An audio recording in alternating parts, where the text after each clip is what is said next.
दोस्तों, आप सभी का स्वागत है एसके सर की क्लासेस में। मैं शत्रुघ्न शर्मा आज आप लोगों के लिए एक नई वीडियो के साथ आया हूं और ये सेशन में आपको प्रीवियस ईयर के क्वेश्चन जो रेलवे और बैंकिंग एसएससी में जो पूछे गए उस तरह का प्रश्न को लिया गया है। इस तरह का प्रश्न को हम लोग कैसे सॉल्व करेंगे आसानी तरीके में। चलिए सीधे आते हैं बोर्ड पर। क्वेश्चन में क्या दिया है, चलिए क्वेश्चन में दिया हुआ यदि x माइनस 1/x बराबर 2, क्या दिया हुआ कि x माइनस 1/x बराबर आपको 2 दिया हुआ है और आपको निकालना है x की पावर 4 प्लस 1/x की पावर 4। इस टाइप का प्रश्न को हम लोग कैसे सॉल्व करते हैं, देखिए यहाँ पर क्या बोल रहा है कि x की पावर 4 निकालना है और यहाँ पर x का पावर मतलब कुछ नहीं है। मतलब यहाँ पर हम लोग क्या कर देना होगा, सबसे पहले इस तरह का मैथ को करने के लिए बोथ साइड दोनों तरफ वर्क कीजिए। जब वर्क कीजिएगा तो x स्क्वायर यहाँ पर हो जाएगा प्लस 1/x स्क्वायर, यहाँ आ जाएगा माइनस 2ab इक्वल टू 2 का स्क्वायर कीजिएगा तो ये हो गया आपका 4 हो गया। क्लियर है। तो यहाँ से x काट दिए, अब ये -2 उधर जाएगा तो क्या हो जाएगा, x square plus 1/x square equal to 6 हो जाएगा। लेकिन आपको क्या निकाला, x की पावर 4। तो x की पावर 4 करने के लिए अगेन इसको वर्क करना होगा दोनों तरफ, इसे वर्क कर दीजिए। a प्लस बी का होल स्क्वायर फॉर्मूला हो गया a square plus b square plus 2ab, ये और ये कट गया, यहाँ 6 की स्क्वायर करेंगे तो 36। अब ये 2 इस तरफ आएगा तो ये 36 माइनस 2 यानी कि आपकी हो गई आंसर 34। x की पावर 4 प्लस 1/x की पावर 4 इक्वल्स टू 34। इसे आप नोट कर लीजिए। चलिए हम लोग आते हैं नेक्स्ट प्रश्न पर। देखिए क्वेश्चन में क्या दिया हुआ है, क्वेश्चन में दिया के वे मान ज्ञात करें जिसके लिए निकाय kx plus 2y equals to आपको दिया है 5। अगेन फिर दिया इक्वेशन 3x प्लस वाई, आपको बोला 3x plus y equals to 1। तो एक अद्वितीय हल करें, एक अद्वितीय हल करें, इसका एक शर्त होता है अद्वितीय हल करने के लिए। अद्वितीय हल का एक शर्त है, क्या है कि a1 upon a2 b1 upon b2 does not equal to. ठीक है, तो ये a1 और a2 क्या है, ये आपका a1 हो गया, ये हो गया b1 और ये हो गया c1, ये आपका a2 b2 और ये c2। तो a1 अपॉन a2 तो क्या हो जाएगा आपका kx अपॉन क्या होगा 3x equals to b1 upon b2 यानी आपकी होगी 2i अपॉन y। यहाँ पर क्या दिया, डज नॉट इक्वल टू यानी कि डज नॉट इक्वल कर दिए। अब ये x से ये x काट दीजिए और ये y से y काट दिए तो k does not equal to 3 दूनी क्या हो गया आपका 6। इसे आप नोट कर लीजिए। अद्वितीय हल का ये एक सूत्र है जो a1/a2 does not equal to b1/b2। चलिए हम लोग आते हैं नेक्स्ट क्वेश्चन पर। देखिए क्वेश्चन में क्या दिया हुआ है, 7500 रुपये को 2 भाग में इस प्रकार बांटा जाता है कि पहले भाग का 5% और 4 वर्ष के लिए और दूसरे भाग का 3% 5 वर्ष के लिए साधारण ब्याज की राशि की दुगनी होती है। तो पहली राशि को जो 5% की दर पर लगाई गई है उसका मान क्या है। तो आपको प्रश्न में क्या बोल रहा है, आपको प्रश्न में बोल रहा है कि ये 7500 रुपीज़ जो है 2 अलग अलग जगह पर आप इन्वेस्ट किए हैं। मान लीजिए यहाँ पर एक ए इन्वेस्टमेंट है और दूसरी क्या है बी इन्वेस्टमेंट है, यानी कि ए एक मूलधन है और दूसरा बी मूलधन है, प्रिंसिपल है। और आपको यहाँ पर क्वेश्चन में क्या बोल रहा है कि 5% की दर से 4 वर्ष के लिए पहले भाग को 5% के लिए 4 वर्ष और दूसरे भाग में आपको बोल रहा है कि 3% के लिए कितने वर्ष 5 वर्ष, जो ये दोनों बराबर है। लेकिन फिर अगेन क्वेश्चन में क्या लिखा है कि साधारण ब्याज की दुगनी है। 5 वर्ष के लिए जो साधारण ब्याज है उसका वो क्या है दोगुना है, यानी ये आपका क्या हो गया दोगुना। अब ये परसेंटेज से परसेंटेज कैंसल आउट कर दीजिए, अब इसे गुना कीजिएगा तो क्या होगा 5 चौके 20। ये मान लीजिए ए है आपका प्रिंसिपल तब 20a। अब ये मान लीजिए आपका बी प्रिंसिपल है तो ये हो गया 5 दूनी 10, 10 दिया 30b। ये 0 से 0 काट दीजिए, सॉरी ए काट दिए, ये 0 से ये 0 काट दें तो a अपॉन बी कीजिए, तो यानी कि आपको हो गया 3 और ये हो गया आपका 2। इसे ऐड कीजिएगा तो ये कितना यूनिट, 5 यूनिट। जो 5 यूनिट बराबर यही तो है ए और बी का समेसन, यानी कि 7500 रुपीज़। तो 1 यूनिट बराबर आपको हो गया 7500 अपॉन 5। आपको बोला है कितने परसेंट के हिसाब से निकालने के लिए, कि 5% की दर पर लगाई गई उसका मान क्या है। तो 5% पर लगाई गई क्या है, ए है। ए का रेशियो कितना है, 3। इसे 3 से मल्टीप्लाई करिए। ये कितनी बार में जाएगा, ये आपके चला गया 15 बार में। 15 इंटू 3 कीजिएगा तो ये हो गया आपका कितना, 4500 रुपये पहले भाग में मूलधन लगा है। और अगर क्वेश्चन में पूछे दूसरे भाग में मूलधन कितना लगा, तो इसमें आप 4500 घटा दीजिए, यानी कि दूसरे भाग की अगर बोले तो 3000 रुपये लगा है, और पहले भाग के बोले तो आपको कितनी रुपये लगा है, 4500 रुपये लगे हैं। इसे आप नोट कर लीजिए। चलिए हम लोग आते हैं नेक्स्ट क्वेश्चन पर। देखिए प्रश्न में दिया हुआ है 11 वस्तु का क्रय मूल्य 10 वस्तु के विक्रय मूल्य के बराबर हो तो कितने प्रतिशत की लाभ या हानि हुई है। ऐसे प्रश्न को करने के लिए आप क्या करना है, आपको बोला है कि 11 वस्तु का सीपी है जो कितने वस्तु के बराबर है, 10 वस्तु के विक्रय मूल्य के बराबर है। 10 वस्तु के विक्रय मूल्य के बराबर है। CP cost price, SP selling price. आप क्या कीजिए, सीपी बाय एसपी कीजिए। तो देखिए यहाँ पर कितना है, 10 है और ये 11 है। अब देखिए आपका विक्रय मूल्य कितना हो गया, आपका विक्रय मूल्य 11 है और क्रय मूल्य कितना हो गया, 10 है। तो यानी कि कितना रुपया का लाभ हुआ है, कॉस्ट प्राइस अगर 10 है 11 तो 1 रुपया का लाभ हुआ है। आपको क्या पूछ रहा है, लाभ या हानि। तो यहाँ पर क्या दिख रहा है, लाभ। तो लाभ प्रतिशत निकालेंगे। लाभ प्रतिशत मतलब लाभ जिसमें खरीदे हैं क्रय मूल्य इंटू आप क्या कर दीजिए 100 से गुना, यानी कि आपके कितने प्रतिशत लाभ हो गए, 10% के लाभ हो गए। ये आपकी आंसर हो गई। इसे आप नोट कर लीजिए। चलिए हम लोग आते हैं नेक्स्ट प्रश्न पर। देखिए प्रश्न में क्या दिया हुआ है, एक समबाहु त्रिभुज इस प्रकार से बनाया गया है कि त्रिभुज के 2 शीर्ष एक वृत्त के व्यास पर लगता है। यदि वृत्त का क्षेत्रफल 64 पाई है तो त्रिभुज की एक भुजा क्या है। तो देखिए ऐसे कैसे करने बोल रहा है आपको कि एक समबाहु त्रिभुज है जिसकी 2 शीर्ष है, यानी कि समबाहु त्रिभुज ये आप बना लीजिए। इसके 2 शीर्ष यानी कि ए, ये बी, ये सी। ए शीर्ष हो गया, ये बी शीर्ष हो गया, ये सी शीर्ष हो गया। इसका जो वृत्त का क्या है, व्यास है। यानी कि अगर हम वृत्त बनाएं तो ऐसे बनाते हैं, मान लीजिए इसको ऐसे टच करते हैं, ये आपका वृत्त हो गया जो वृत्त का व्यास है। बीसी क्या है, बीसी आपका व्यास है। और ये वृत्त का क्षेत्रफल दिया हुआ है, ये वृत्त का क्षेत्रफल कितना दिया हुआ है, वृत्त का क्षेत्रफल आपको दिया हुआ है 64 पाई। हम लोग क्या जानते हैं कि वृत्त का क्षेत्रफल पाई आर स्क्वायर इक्वल्स टू क्या हो गया, 64 पाई। ये पाई से ये पाई काट दिए। अब क्या होगा, आर स्क्वायर है तो ये रूट ओवर हो जाएगा, तो 64 का क्या हो गया, ये 8 हो गया।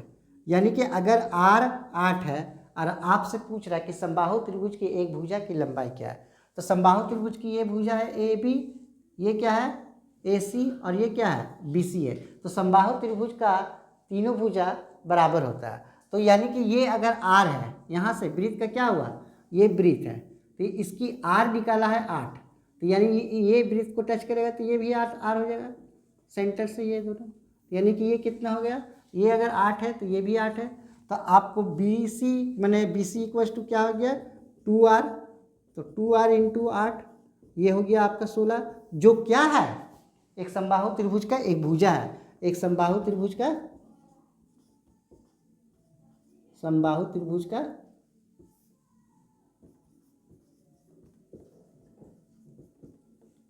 एक साइड है, समबाहु त्रिभुज की एक साइड है, यानी कितना है 16 है। यानी ऑप्शन नंबर क्या हो गया आपका, ऑप्शन नंबर ए है। इसे आप नोट कर लीजिए। इस तरह का प्रश्न को हम लोग ऐसे ही सॉल्व करेंगे। चलिए इसे आप नोट कर लीजिए। चलिए हम लोग आते हैं नेक्स्ट क्वेश्चन पर। देखिए प्रश्न में क्या दिया हुआ है कि cosec square a into cos square a equals to how. Cosec square a into cos square a equals to कितना, क्लियर है। तो आपको क्या करना है, देखिए कॉसेक को अगर चेंज कीजिएगा तो आपको क्या मिलेगा, कॉसेक चेंज कीजिएगा तो 1/sin स्क्वायर ए इंटू क्या है कॉस स्क्वायर ए, इसे गुना कीजिएगा तो कॉस स्क्वायर ए अपॉन साइन स्क्वायर ए। तो cos square upon sine square है, यानी कॉस बाई साइन क्या होता है, कॉस बाई साइन आपका क्या होता है, कॉट होता है, स्क्वायर है तो कॉट स्क्वायर ए, यानी कि आंसर क्या होगी कॉट स्क्वायर ए। इसे आप नोट कर लीजिए। चलिए हम लोग आते हैं नेक्स्ट प्रश्न पर। देखिए क्वेश्चन में क्या दिया है, एक समषष्टभुज की एक भुजा 12 सेंटीमीटर है तो समषष्टभुज का क्षेत्रफल ज्ञात करें। समषष्टभुज मतलब क्या हुआ, समबाहु त्रिभुज को जो भाग डिवाइड करेंगे, मान लीजिए समबाहु त्रिभुज ये आपका दिया हुआ ए और ये बी, इसे अगर हम लोग 6 भाग में बांट दें तो ये हो जाएगा समषष्टभुज। ये हो गया आपका बी डी, ये हो गया आपका सॉरी ए बी सी, ये मान लीजिए बी ई और ये मान लीजिए सी एफ।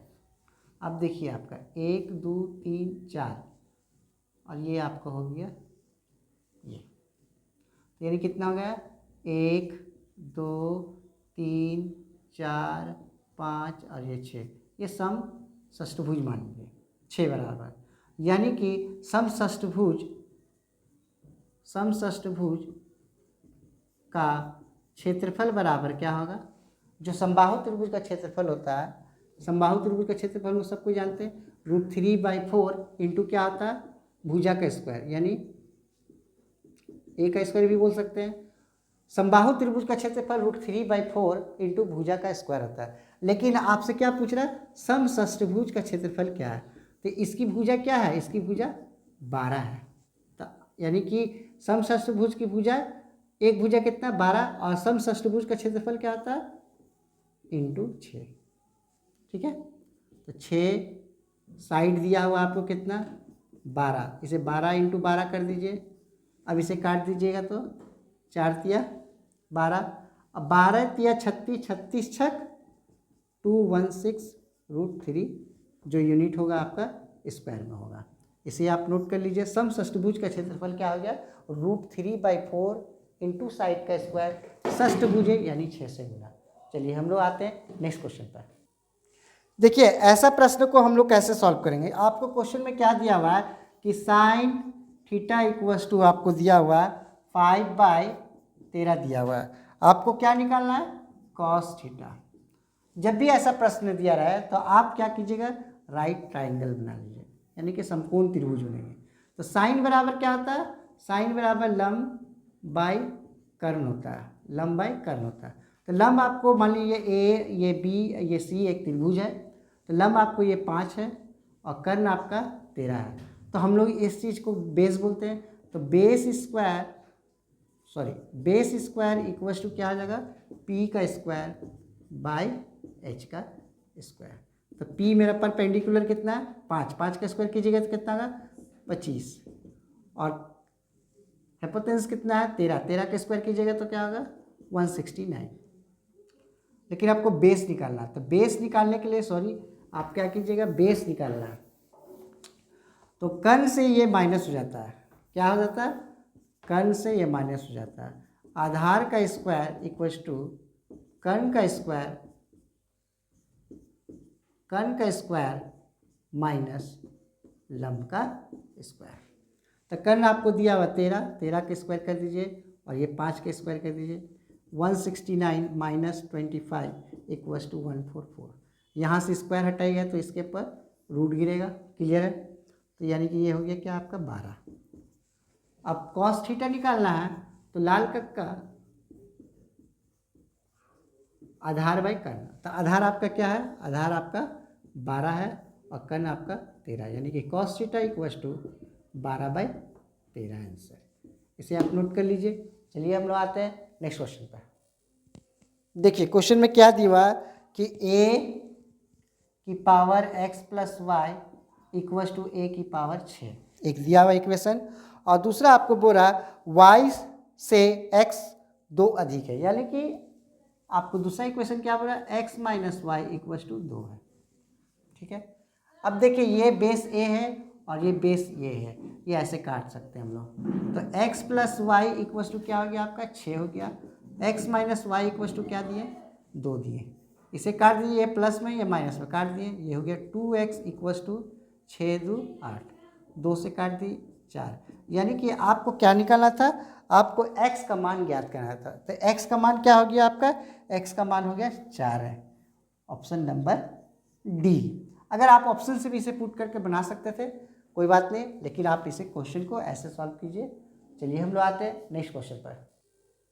देखिए क्वेश्चन में दिया हुआ है 9 5 8 9 9 7 8 9 8 की मध्यिका बहुलक और माध्य ज्ञात करें। प्रश्न में क्या दिया हुआ आपको 9 5, लिख लेते हैं प्रश्न को, 9 5 8 9 9 7 8 9 8, 1 2 3 4 5 6 7 8 9। चलिए आपको क्या निकालना है क्वेश्चन, एक निकालना है आपको मीडियन, 2 निकालना है आपको मोड और 3 नंबर निकालना मीन। मीडियन माध्यिका, मोड मतलब क्या हो गया बहुलक, मीन मैंने माध्य, एवरेज जिसको हम लोग क्या बोलते हैं एवरेज। तो सबसे पहले ऐसा जब प्रश्न रहे तो आप इसे सजा लीजिए छोटे से बड़े क्रम में। तो सबसे छोटा क्या दिख रहा है आपको 5, क्लियर है, और 5 रिपीट किया है नहीं किया, तो हम 5 से आगे जाएंगे 7, तो यहाँ पर 7 एक है 7 ले लिया, ठीक है।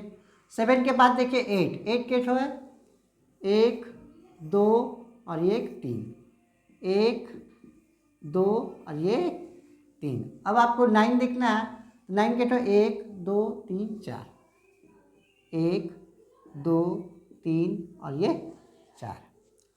तो जब भी आपको मीडियन निकालना रहे तो मीडियन इक्वस टू क्या होता है, median equals to n plus 1/2।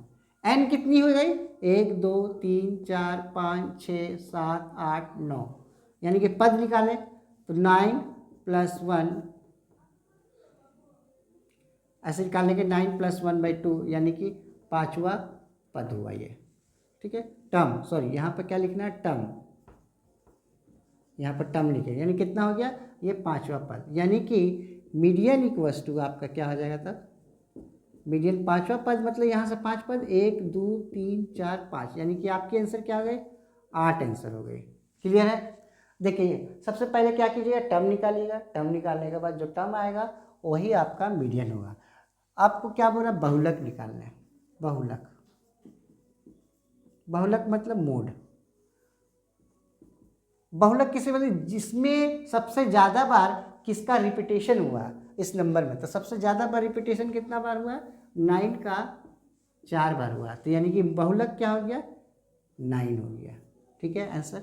उसके बाद मीन निकाल, मीन का मतलब होता है एवरेज, एवरेज का मतलब सभी को जोड़ के जितनी नंबर है उससे भागा दे देना। तो देखिए क्या है नंबर 5 प्लस 7 प्लस कितनी 8 है 3 8 है 1 2 3, उसके 9 कितनी है 4, 1 2 3 और ये 4, कितने n है 9n है, 9 से डिवाइड, क्लियर है। अब इसे क्या कीजिए आप इसे जोड़ दीजिए, 7 5 12 12 8 20 20 28 28 8 36 36 36, आपके क्या हो गया 72, 72 को 9 से भागा दीजिएगा, तो यानी कि क्या हो गया 8, आपका क्या हो गया माध्य मतलब एवरेज, औसत भी बोलते हैं इसे, कितना हो गया आंसर इसका 8 हो गया। इसे आप नोट कर लीजिए।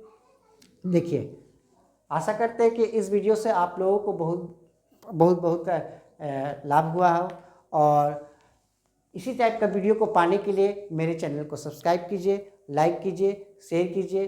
धन्यवाद।